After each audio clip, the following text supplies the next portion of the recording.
আমার ওপর প্রচুর নির্যাতন হয়েছে। আমি ওদের সাথে মিশতাম না বলে ওরা চেয়েছিল আমি যাতে তৃণমূল করি এবং ওদের ওই মদের আড্ডাতে মাঝে মাঝে যাই। স্যারও ডিস্টার্ব করেছিল, আমাদের অঞ্চল সভাপতি এবং প্রধান বলেছিল মৃত মানুষ বাদ দেওয়া যাবে না। মাস্টারমশাই আপনি সব মৃত মানুষ বাদ দিয়ে দিচ্ছেন। আমি আমাদের এখানে চাকরির প্রশ্ন জড়িয়ে আছে, যদি আমাদের চাকরি নিয়ে টানাটানি বাঁচাবে কে বলছে। আমাদের প্রধান আছে, জাহাঙ্গীর খান আছে, আমাদের ভাইপো আছে অভিষেক ব্যানার্জি।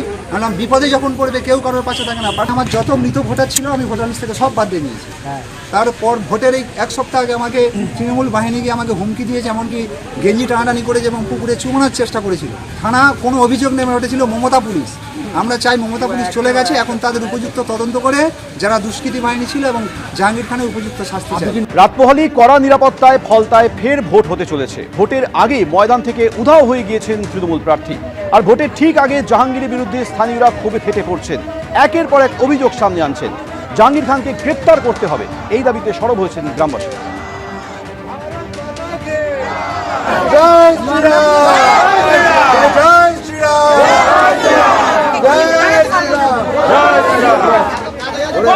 শাস্তি চাই, আর্মাদ বাহিনী শাস্তি চাই।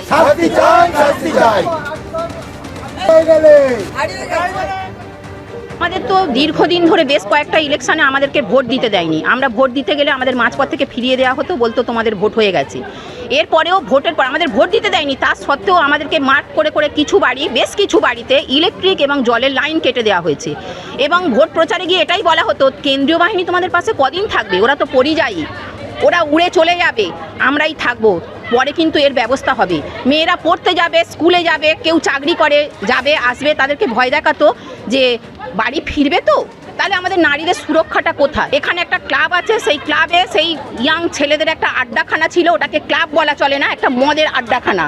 মেয়েরা যাবে আসবে, একটা টোন টিটকারি, এগুলো কোনো পদক্ষেপ নেয়নি এবং প্রশাসনের কাছে যেতেও আমরা রীতিমতো ভয় পেতাম। আমার হাজব্যান্ডকেই তো এই ইলেকশনে তুলে নিয়ে যাওয়ার হুমকি দিয়েছিল, থ্রেট দিয়েছে, মেরে হাড়ঘর ভেঙে কি জাহাঙ্গীরের অফিসে পাঠাতে হবে? না, তুমি বিজেপির হয়ে প্রচার করছো। তারপরে যে পাওয়ার যোগ্য ঘর বাড়ি, ধরুন যেটা আবাস যোজনায় ঘর পাওয়ার কথা তাকে দিত না, বিধবা ভাতা, বার্ধক্য ভাতা, 100 দিনের কাজ যারা পাওয়ার যোগ্য তারা পেত না। আমার ওপর প্রচুর নির্যাতন হয়েছে। আমি ওদের সাথে মিশতাম না বলে ওরা চেয়েছিল আমি যাতে তৃণমূল করি এবং ওদের ওই মদের আড্ডাতে মাঝে মাঝে যাই। স্যারও ডিস্টার্ব করেছিল, আমাদের অঞ্চল সভাপতি এবং প্রধান বলেছিল মৃত মানুষ বাদ দেওয়া যাবে না। মাস্টারমশাই আপনি সব মৃত মানুষ বাদ দিয়ে দিচ্ছেন। আমি আমাদের এখানে চাকরির প্রশ্ন জড়িয়ে আছে, যদি আমাদের চাকরি নিয়ে টানাটানি বাঁচাবে কে বলছে। আমাদের প্রধান আছে, জাহাঙ্গীর খান আছে, আমাদের ভাইপো আছে অভিষেক ব্যানার্জি। বললাম বিপদে যখন পড়বে কেউ কারোর পাশে থাকে না। আমার যত মৃত ভোটার ছিল আমি ভোটার লিস্ট থেকে সব বাদ দিয়ে নিয়েছি। তারপর ভোটের এই এক সপ্তাহ আগে আমাকে তৃণমূল বাহিনী গিয়ে আমাকে হুমকি দিয়েছে, এমনকি গেঞ্জি টানাটানি করেছে এবং পুকুরে চুমানোর চেষ্টা করেছিল। থানা কোনো অভিযোগ নেমে উঠেছিল মমতা পুলিশ। আমরা চাই মমতা পুলিশ চলে গেছে, এখন তাদের উপযুক্ত তদন্ত করে যারা দুষ্কৃতী বাহিনী ছিল এবং জাহাঙ্গীর খানের উপযুক্ত শাস্তি চাই। আগামীকালই ফলতায় পুনর্নির্বাচন রয়েছে এবং তার আগে রণে ভঙ্গ দিয়েছেন তৃণমূল প্রার্থী জাহাঙ্গীর খান, আর তার এই ময়দান ছেড়ে চলে যাওয়া নিয়ে কটাক্ষ করে কি বলেছেন পুর নগরোন্নয়ন মন্ত্রী অগ্নিমিত্রা পাল, শোনাবো। জাহাঙ্গীর আমাদের পুষ্পা, নিশ্চয়ই বুঝতে পেরেছেন যে তার এই গুন্ডারাজের দিন শেষ, এবং আজকে তার আশীর্বাদ ছিল মুখ্যমন্ত্রী অভিষেক ব্যানার্জির। অভিষেক ব্যানার্জি এত শিক্ষিত, আমি শুনি কোন বিদেশের কলেজ থেকে MBA টেমবিএ সব পড়েছেন, এত গুন্ডাদের কেন অ্যাডভাইজার হিসেবে রেখেছিলেন? ডান দিকে গুন্ডা, বাঁ দিকে গুন্ডা, এটাই তো ডায়মন্ড হারবার মডেল বলে আমরা জেনেছিলাম।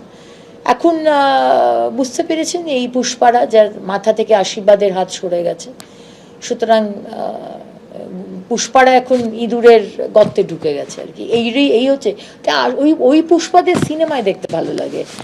এই পুষ্পারা মানে পকেটে হাত দিয়ে আমাদের এই যুবরাজের পাশে বড় বড় কথা বলবে, এগুলো তো সহ্য করব না আমরা। পুনর্নির্বাচনের ঠিক আগে ফলতার জাহাঙ্গীর খান রণে ভঙ্গ দিয়েছেন, হঠাৎ ঝুঁকেছেন ফলতার পুষ্পা।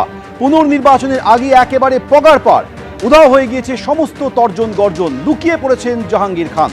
কিন্তু কেন তিনি লড়াইয়ের ময়দান ছেড়ে পালিয়ে গেলেন, কি বলেছিলেন শুনুন।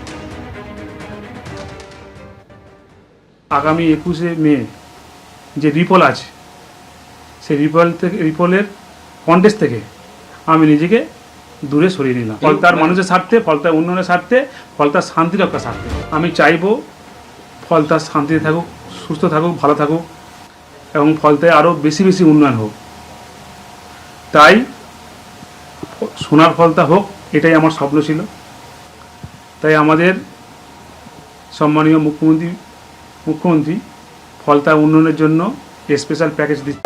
এবিপি আনন্দ, এগিয়ে থাকে, এগিয়ে রাখে।